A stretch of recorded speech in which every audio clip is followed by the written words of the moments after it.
When we are in a stationary car that moves rapidly to gain speed, we get pushed back against our seat. And when brakes are applied, we get pushed ahead. Or when we take a sharp right turn, we are pushed towards the left.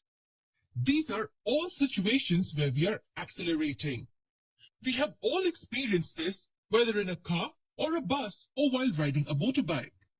Simply put, when velocity changes, we have acceleration.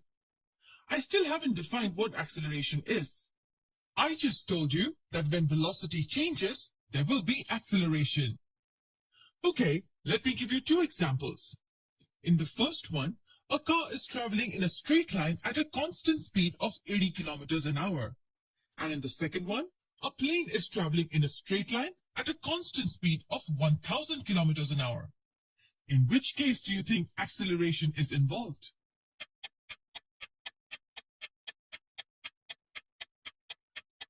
None.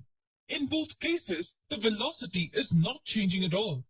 Hence, there will be no acceleration in either of the cases.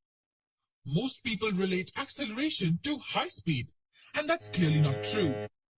Acceleration will only exist when there is change in velocity. Do you remember what velocity is?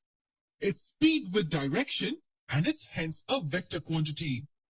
Why is this important? Let's say a body moves from rest and reaches a velocity of 20 kilometers an hour in 5 seconds. Will acceleration be involved here? Yes, because the velocity is changing. It was 0 initially, and at the end of 5 seconds, it's 20 kilometers per hour.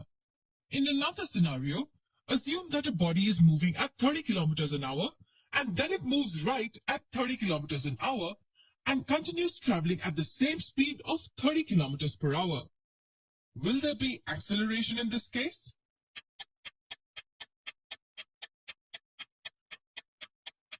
The answer is yes.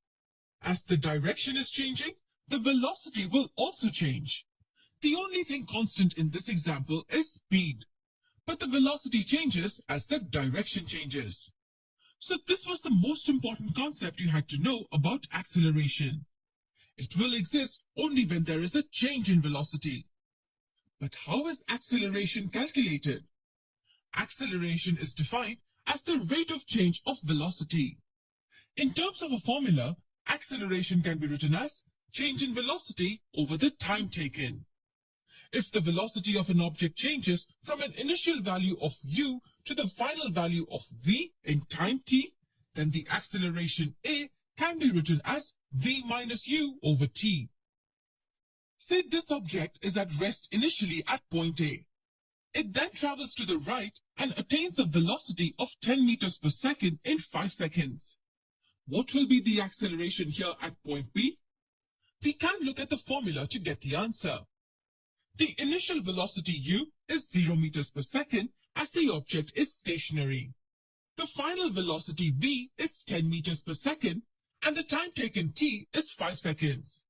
Hence the acceleration a will equal 10 meters per second minus 0 meters per second divided by 5 seconds.